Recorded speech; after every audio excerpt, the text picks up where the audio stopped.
Hi, welcome to the Andrew Buckle video tutorial about Affinity Photo and using mirror filters with the pattern selection. Now you can create some as well as layer effects. You can create all kinds of really, and I'm not saying it's going to be duplicatable. You might find that when you try this, to create something like this, often a bit of chance, but it's great for experiment. So I'm just going to, and it's still live, so you can see your design there. Now that's a pattern design. Now, what I'm doing, I'm going to go back to the start document. So I'm going to close it. Don't save. And now say, I don't think I'll be able to get that back again. So I'm not going to be able to reproduce exactly, but here's the original image. Now, of course, you can use any image. Doesn't matter. Image of a car park, image of a hotel, photos, whatever. What you can do, you can apply filters beforehand as well. So you can distort it, and that's what I'm going to use. So filters, just go to distort and deform. Now deform and all these things are destructive effects, so you can't go back. Obviously you can undo, but you can't go back at any point. So similarity, and you can add some pins there. And I'm just going to stretch this out and create some really nice chunks of colour in this. And distort it like that, maybe up there. Okay, apply. Make sure you apply it. That's the key thing. Quite often I don't apply and I suddenly leave and I haven't got the filter.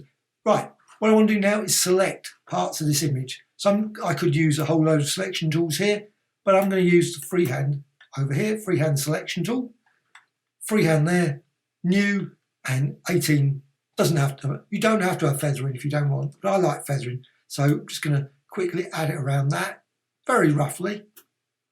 Also you can go to add and you can add some additional ones. So you can create nice sort of, maybe decide there, maybe there.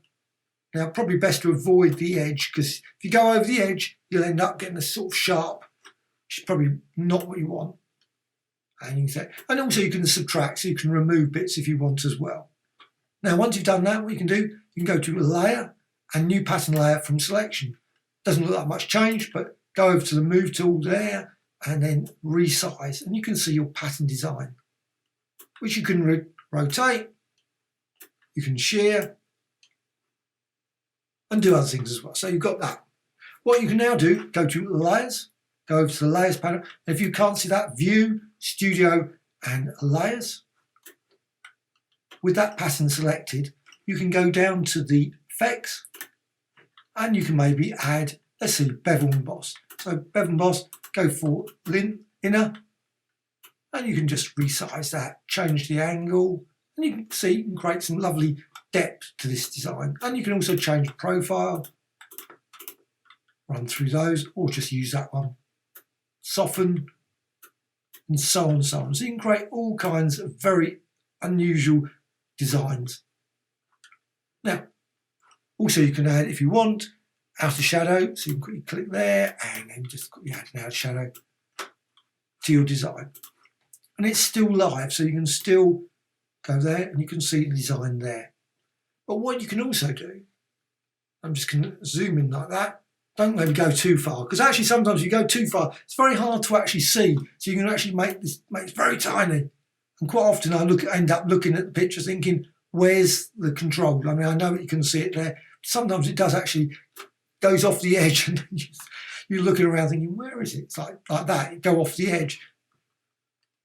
And I have done that a few times where I've lost it and I was thinking, it's there somewhere.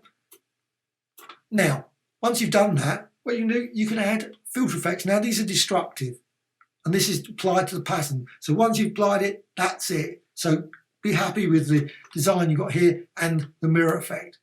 But of course you can still modify the pattern. So I'm just going to go to filter. I could use deform as well. So let's just do deform before I do mirror. So let's deform. So the deform is applied to that pattern. And again, you can add some pins. So you can distort it, make it sort of like, and that's applied, you can see it applied to all of those other designs. You will always get that cut in thing across the edge there. There's not much you can do about that. It doesn't extend beyond You can sort of distort it and distort it that way, and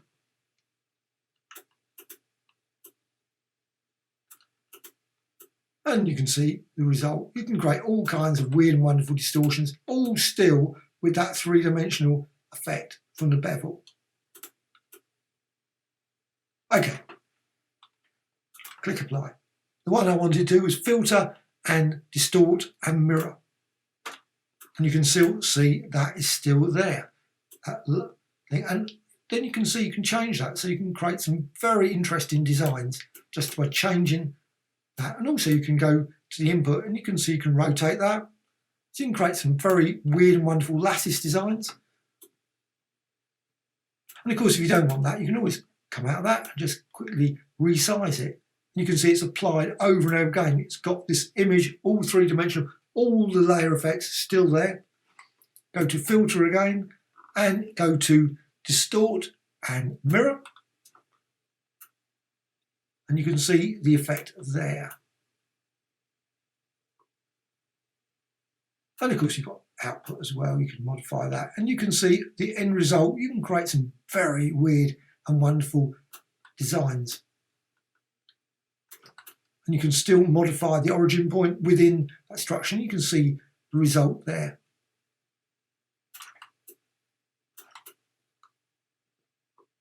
Literally thousands of different designs. That's why I think when I say it's virtually impossible to reproduce what I did earlier, it probably would be.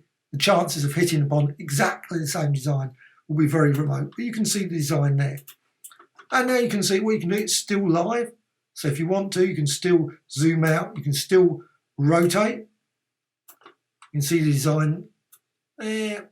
And you can also modify the effect. But you can also still go to filters, distort, and maybe deform again.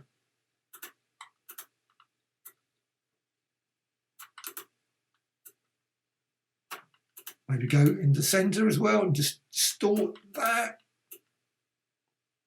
All kinds of weird and wonderful, like that maybe. Stretching it out. Click apply again. And you can still, of course, still edit it. Still rotate it.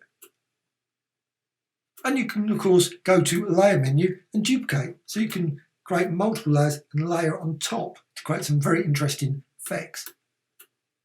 Now what I'm going to do now is filter and again go to distort and mirror. And now you can see more effects, more unusual three-dimensional designs can be created. And again, change the input. Now it's not seamless. I'm not saying it's seamless. So you've got that design there. It's never going to be seamless. You can change obviously numbers and mirrors. Definitely one of these things that you can experiment with and create all kinds of very unusual designs, which I say may not be reproducible.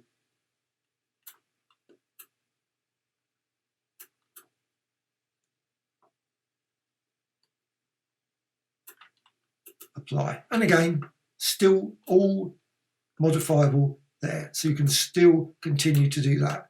And also, of course, I say layer and duplicate. You can still duplicate that layer. Create another layer on top of that. And shift it around, rotate it. And then go to, again, filters, distort, and mirror again. Create extra dots and blobs on top of your image. And you can see you can end up with some very weird designs using this approach, using the mirror filter. I think the mirror filter is great with this pattern selection feature, as well as, of course, adding some depth, etc. to your image. And it's still all, to a degree, obviously without the mirror, of course, still a live design that can be modified. And so you can create some very interesting textured effects and so on and so on. Well, hope you found this of interest. Always adding new tutorials about Affinity Photo, Affinity Designer, Affinity Publisher, Photoshop, Illustrator, as well as Critter and many others. Also, please add some comments. Any sort of things that you think I did wrong, please let me know. Also, obviously things I did right, always handy as well. Also, a dislike or like. Thank you much.